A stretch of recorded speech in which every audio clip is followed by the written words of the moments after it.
Le match dans le match prend le large ce soir. Notre invitée fait de la voile. Elle est la première maralpine à avoir obtenu son billet pour les Jeux de Paris.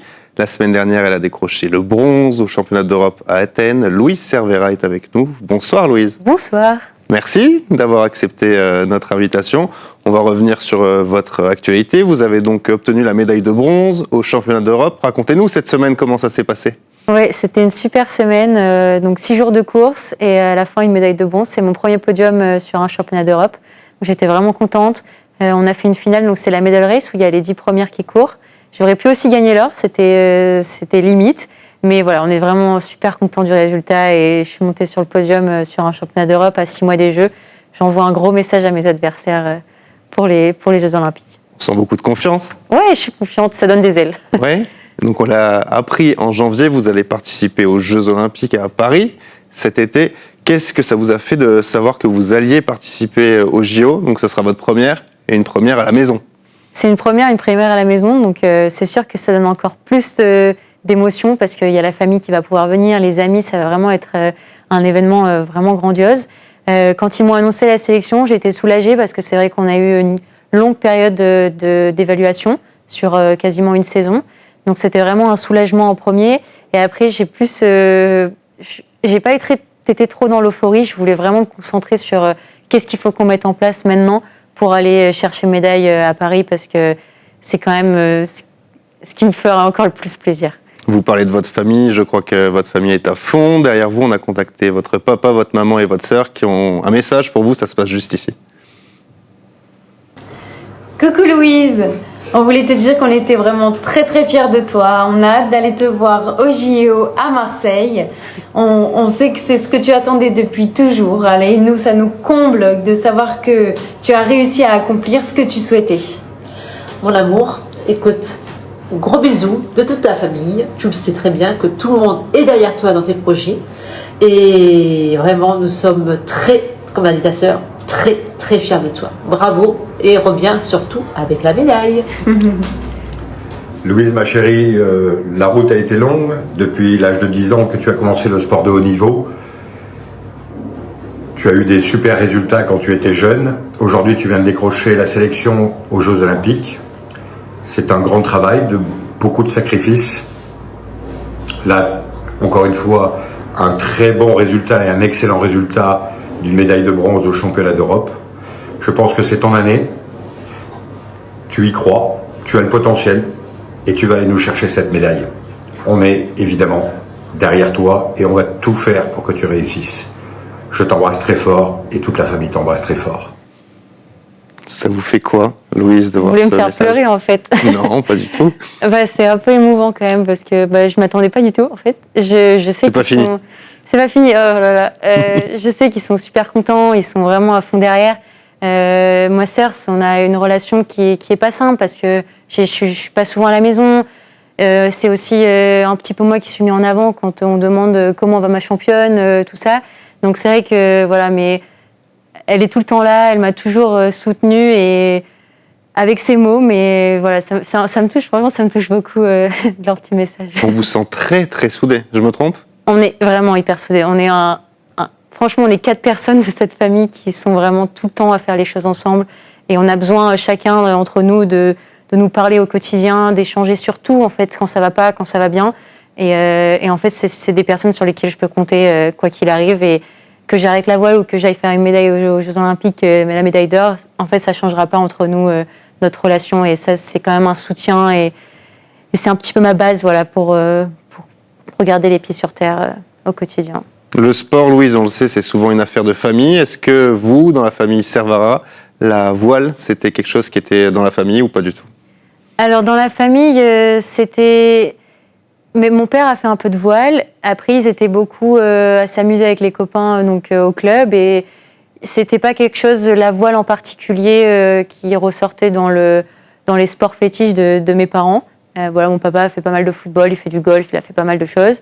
Ma sœur a fait de la danse. C'est pas la voile qui est sortie. Je suis un petit peu l'unique fille qui fait de la voile. Voilà. Votre sœur a fait de la danse. Je crois que vous avez commencé aussi par la danse. Je me trompe? J'ai commencé par la danse, mais je suis pas sûre qu'il faut en parler parce que c'était un peu une catastrophe. Pourquoi? Je crois que j'étais pas très belle dans un tutu. et que j'étais pas très douée. Donc ma sœur a fait un très beau parcours et elle a même participé à des émissions. Elle a vraiment fait un haut niveau en danse, donc c'est vraiment très bien qu'elle ait fait ça. Et moi, je me suis penchée sur la voile. J'ai bien aimé aussi le judo et le tennis, mais voilà, la voile, c'était quand même le fait d'être en extérieur et un petit peu par rapport aux tempêtes. J'avais un peu l'impression d'être à l'aventure à chaque fois qu'on allait sur l'eau. La voile, ça a commencé à quel âge du coup? 6 ans. 6 ans? Mon premier stage de voile en était à 6 ans et j'ai fait 2 ou 3 semaines, je me souviens plus exactement. Et puis en fait, en septembre, j'ai intégré l'équipe pré-compétition et c'est parti après par une première compète au mois d'octobre et puis j'ai jamais arrêté. Quel est votre premier souvenir sur un voilier? Mon premier souvenir, on est sorti à l'entraînement en été à Cannes et il y avait une tempête de grêle. Et donc l'entraîneur est un peu en panique parce qu'il y avait beaucoup de vent et des grêlons, c'est un petit peu dangereux quand même, surtout qu'on avait 7 ans. Et en fait, moi, à ce moment-là, j'avais le sourire, j'avais la banane parce que je trouvais que c'était dangereux, mais c'était à la fois un peu l'adrénaline. Et je me souviens vraiment de ce moment où il a fallu qu'on se cache sous les voiles pour se protéger. C'était vraiment un super moment au niveau, en tout cas, aventure sur ça. Est-ce que quand vous étiez plus jeune, vous aviez des idoles? J'avais des idoles, Martin Fourcade par exemple. Pas du tout dans la voile? Pas du tout dans la voile, c'était par rapport au sport. Après, dans la voile, on a Robert Scheidt, c'est un Brésilien qui a gagné 4 médailles aux Jeux Olympiques, qui est vraiment très fort en laser. Donc c'était un petit peu, dès qu'on essayait de le voir sur le parking, est-ce que je peux avoir un autographe, essayer de lui parler sur les aspects techniques, qu'est-ce qu'il en pensait. Vous avez déjà réussi à échanger avec lui? Oui, j'ai pas mal échangé. J'ai eu la chance qu'en fait, il connaît très bien mon entraîneur italien. Et il est du même club que là où on s'entraîne au lac de Garde. Donc en fait, il vient sur le Zodiac et il nous donne des conseils des fois pendant les stages. Et ça, ça vaut de l'or. Vous en sentez les bienfaits de ces conseils? Ouais, vraiment oui, parce que déjà il a de l'expérience. Il a fait 6 fois les Jeux Olympiques, et donc il sait comment en fait il faut se préparer à ces événements-là. Il sait comment il faut mettre en place les choses au niveau tactique, stratégie, organisation, tout ça, et au niveau technique, c'est le plus fort du monde. Donc je le sens vraiment sur l'eau. On va continuer à parler de vous. À quel moment est-ce que vous avez senti que vous aviez un petit quelque chose en plus dans la voile? À quel moment? Je dirais pas que j'ai senti que j'avais quelque chose en plus par rapport aux autres, mais par contre, ce qui est sûr, je pense que j'avais beaucoup de passion et beaucoup de plaisir là-dedans. Et j'avais une force de caractère où j'aime pas perdre. Et je voulais toujours aller à la compète. Donc les deux réunis, ça m'aidait dans les points où il y avait du vent, par exemple, sur l'eau, il fallait un petit peu se donner physiquement, un peu plus que les autres. J'avais un petit peu ce petit cran au-dessus, je dirais. Et après, j'ai participé aux Jeux Olympiques de la jeunesse en 2014. Et à ce moment-là, je me suis dit, je peux faire quelque chose. Quand on vous écoute parler, on sent beaucoup de confiance. Est-ce que dans votre vie, il y a eu des périodes de doute? Oui, il y en a eu beaucoup. Il y en a eu beaucoup parce que on ne sait pas des fois, est-ce qu'on veut continuer, est-ce qu'on veut arrêter? On est là pour gagner, est-ce qu'on est là pour la passion? L'année dernière, j'ai fait une saison vraiment dans le dur, avec des pépins physiques, des mauvais résultats sur un championnat du monde, des choses qui ne m'étaient pas arrivées vraiment auparavant. Et là, je me suis dit, on est à 6 mois de la dernière qualification pour les Jeux. Qu'est-ce qui va se passer? Est-ce que je vais y aller? Est-ce que je ne vais pas y aller? Et ça, c'est des moments difficiles. Vous avez déjà songé à vraiment arrêter? Sur le coup de la colère, sûrement.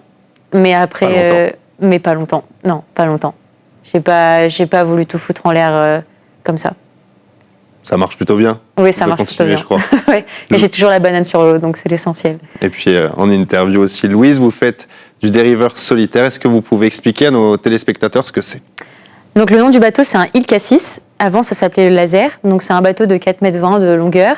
On est tout seul sur le bateau, il y a une voile et on a la barre et les coudes pour diriger le bateau et faire force avec le vent. Nous, on est accrochés, en fait, on a une position de rappel, donc on a les pieds dans une sangle qui sont tenus. On le voit ici. Voilà, et on doit se pencher en arrière pour faire contre avec la voile. Qu'est-ce que vous aimez le plus lorsque vous êtes sur un voilier? Ce que j'aime le plus, c'est faire avancer mon bateau au maximum de sa performance, au plus rapidement possible. Et du coup, j'adore trouver les sensations qui me permettent de dire, OK, cette position avec ce réglage me fait aller le plus vite, passer les vagues, et j'accélère et je sens mon bateau qui plane et il décollera jamais, mais je le sens presque qu'il décolle. En revanche, qu'est-ce qui est le plus compliqué? Plus compliqué, alors sur l'eau, je pense que il n'y a pas quelque chose de vraiment compliqué. Après, je dirais que c'est plus l'organisation et tout ce qui tourne autour du projet qui est un peu plus compliqué. Louise, on va reparler des Jeux. Quels sont vos objectifs pour ces Jeux de Paris? Pour les Jeux de Paris, je sais que je suis en position d'outsider. Ça Clairement. vous plaît, cette position? Ça me plaît parce que j'ai rien à perdre et j'aurais peur de personne et j'ai juste envie d'aller aux Jeux Olympiques en ayant des cartes en main pour aller jouer une médaille. Et pour ça, ça veut dire qu'on a 6 mois là pour se préparer, pour peaufiner les choses. Mais c'est vraiment l'objectif parce que je sais que mes concurrentes, je peux les battre. Au championnat d'Europe, j'ai battu la championne du monde en titre qui a été championne du monde donc en janvier. Donc ça veut dire que c'est possible.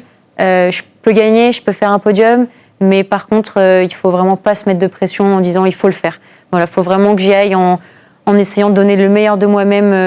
La meilleure chose à faire, je pense, c'est vraiment la préparation avant et après d'y aller sans pression. Est-ce que ça vous est déjà arrivé ou pas encore de rêver de ces Jeux de Paris? Oui, j'en ai rêvé. J'ai rêvé aussi d'être Marseillaise à Marseille, ça c'est sûr. Je me suis dit que ça serait le plus beau jour de ma vie. Après, je sais que la route est encore longue. Je sais qu'il y aura aussi d'autres Jeux Olympiques derrière, j'espère encore. Donc voilà, j'essaie de pas trop non plus penser qu'à ça pour pas m'enfermer je sais pas comment vraiment dire, mais dans une voie qui va pas être performante. Donc on le sait, ce sont les Jeux de Paris, mais on le rappelle à nos téléspectateurs, les épreuves de voile se dérouleront à Marseille. C'est une ville et une mer que vous connaissez par cœur. Est-ce que c'est un gros avantage pour vous par rapport à vos concurrentes? Je pense que c'est un avantage parce qu'on est sur un lieu qui est hyper compliqué au niveau météorologique. C'est-à-dire qu'il y a beaucoup de montagnes, il y a la ville, il y a beaucoup d'îles et la topographie est vraiment compliquée. Donc je pense qu'au plus de temps on a passé à naviguer là-bas dans les petits recoins pour comprendre le vent, on a quand même un avantage par rapport à ça et ça se construit sur des années. Donc c'est vrai que moi j'ai fait ma première compète en optimiste là-bas quand j'avais 8 ans. C'est quand même des souvenirs qu'on garde et des sensations et des repères qu'on n'oublie pas.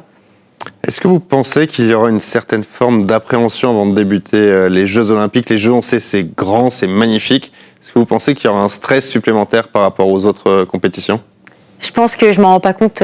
Beaucoup de personnes me parlent de ça autour de moi. Moi, je me dis, mais non, ça va être une regate comme les autres. On va avoir un peu de pression, mais je pense que pour l'instant, je m'en rends pas compte. Et je pense que nous, on n'a pas beaucoup l'habitude d'avoir des médias autour. C'est compliqué la voile de suivre. Et là, je pense qu'on va en avoir beaucoup. Donc ça sera peut-être ce point-là qu'il faudra que je fasse un petit peu de vigilance, être vigilante là-dessus quand je serai le premier jour des Jeux, première manche du championnat. Voilà. Quel est votre meilleur souvenir des JO en tant que téléspectatrice? Meilleur souvenir, Martin Fourcade, c'est mon idole, donc je sais qu'à chaque fois que le dernier tir à la carabine sur son épreuve de biathlon, ça me marque à chaque fois, je vibre un peu avec lui. Après, en souvenir, j'ai aussi j'appelle ça mon parrain, c'est Jean-Baptiste qui va être qualifié pour les garçons. Et j'ai vu sa première manche à Tokyo qu'il a gagnée. Et je me suis dit, il va gagner les Jeux. Voilà, c'était des bons souvenirs sur ça. Et je me suis dit, je veux y être pour Paris avec lui pour aller chercher une médaille. Vous parlez de Tokyo, vous n'avez pas fait les Jeux de Tokyo. Est-ce que ça a été quelque chose de compliqué à gérer pour vous de ne pas être allé à Tokyo? Non, ça n'a pas été compliqué parce que c'était sur la route de Paris. Je savais que j'étais jeune, que j'avais pas encore l'expérience qu'il me manquait encore beaucoup d'années de travail. Donc ça n'a pas été... Bien sûr, j'ai été déçue parce que j'aurais voulu y aller. Mais j'ai très vite rebondi, j'ai pu m'entraîner pendant que mes concurrentes étaient actuellement en train de faire les Jeux Olympiques. Et en fait, la saison d'après, j'ai direct rattrapé le chemin par rapport à elle. Et ça l'a fait, j'ai fait mes premiers podiums en Coupe du Monde et c'est parti après. Donc c'était plutôt une étape de ma sélection pour Paris.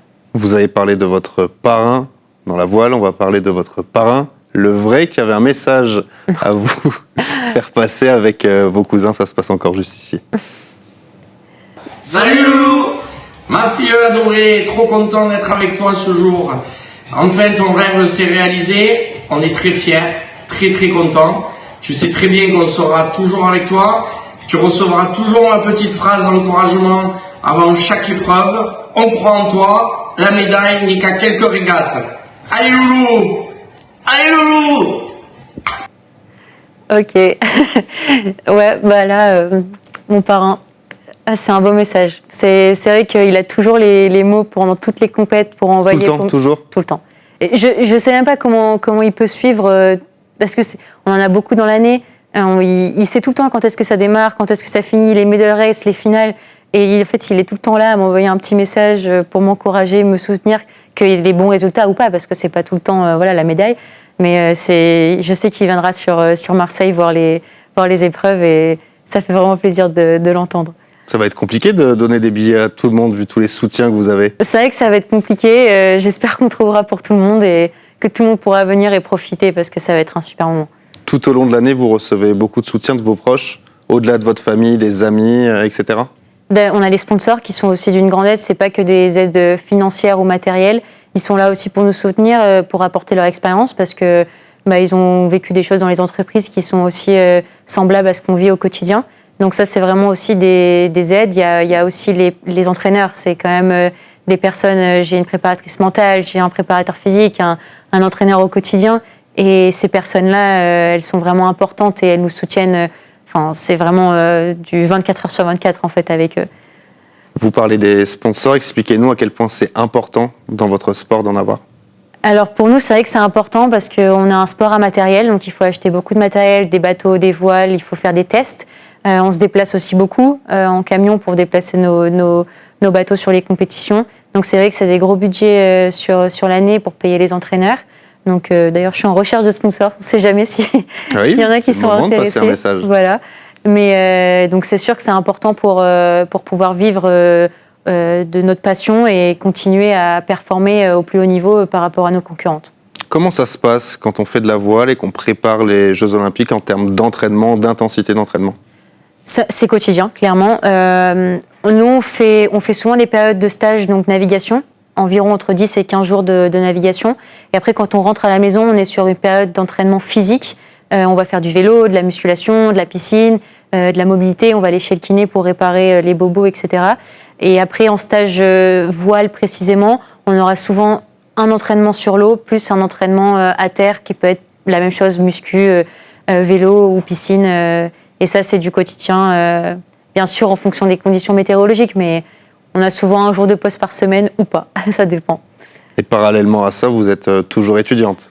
Je suis toujours étudiante en école d'ingénieur à l'INSA de Lyon, qui est une super école qui aide beaucoup les sportifs justement à organiser sur chaque année le cursus pour pouvoir continuer son sport à côté.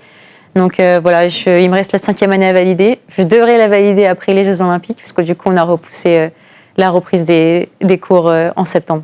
On a encore le temps, Louise, mais est-ce que vous avez déjà commencé à anticiper votre après-carrière, ce que vous ferez après votre carrière de sportive ?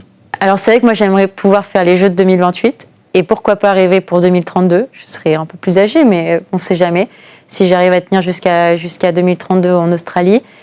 Après, mon rêve, ça serait de travailler sur l'America's Cup, continuer en fait à être skipper et régater et être sur l'eau quasiment tous les jours. Il y a la course au large aussi qui m'appelle un petit peu. J'ai envie d'y aller, voir un petit peu comment ça se passe. Quand j'étais petite, je voulais faire le tour du monde, faire le Vendée Globe. C'est vrai que maintenant, je suis un peu plus sur l'America's Cup et le côté régate que la course au large. Mais voilà, j'espère qu'avec mon diplôme d'ingénieur et les plus belles années que oui, ça vous permettrait en fait d'allier les deux. D'allier les deux, exactement. De pouvoir, par exemple, concevoir un bateau et en même temps pouvoir naviguer dessus, comme a fait François Gabard. Il a fait l'INSA à Lyon et il a fait la course au large. Il a été vainqueur du Vendée Globe. Bon, il a construit son bateau, il a designé et en même temps, il a navigué, il a été skipper. Franchement, ça serait top. La course qui vous fait rêver, c'est quoi ? C'est l'America's Cup. L'America's Cup ? Oui, c'est l'America's Cup. Qu'est-ce qu'elle a en plus des autres courses ? Je pense que ce qu'elle a en plus, c'est déjà que c'est en équipe. Moi, je connais pas ça. Donc, je pense que c'est un manque que vous avez, ça ?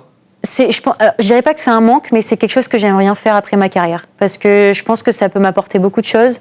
Quand on gagne à plusieurs. Je pense que l'émotion, elle est encore plus forte. Quand on perd aussi à plusieurs et il y a beaucoup de soutien. Je pense par exemple au rugby, on les voit comment ils sont. C'est une cohésion en fait. C'est vraiment une team. Donc j'aimerais bien voir ça, comment ça se passe. Et après ces bateaux-là, c'est des bijoux en fait. C'est pour nous, on appelle ça la Formule 1 des mers. Ils sont à la technologie avancée par rapport à nous vraiment au maximum. Et le développement est vraiment phénoménal. Et j'aimerais bien pouvoir aller faire des ronds dans l'eau avec eux en volant au-dessus de l'eau parce qu'ils ont des foils du coup et qui volent en permanence. C'est quoi le programme pour vous jusqu'aux Jeux de Paris ? Beaucoup d'entraînement, ça c'est sûr. Beaucoup de stages sur Marseille pour pouvoir connaître encore plus le plan d'eau. On va aussi avoir une Coupe du Monde à Palma début avril, une Coupe du Monde à Hyères fin avril. Et on finira par une Coupe du Monde en Allemagne à Kiel en juin, qui sera la dernière épreuve test avant les Jeux. Donc on va essayer d'être performant d'arriver performant en tout cas sur cette compétition pour voir les derniers détails à régler avant les Jeux. Et après beaucoup de stages à Marseille et peut-être un petit stage en Italie pour couper un petit peu les 3 mois d'entraînement sur Marseille. Louise, merci d'avoir été notre invitée. Merci. Si y a médaille, vous revenez avec sur le plateau? Je reviens avec. Promis? Promis. C'est enregistré, hein? C'est promis. En plus, elle a un petit morceau de Tour Eiffel, alors je serais fière de vous le montrer.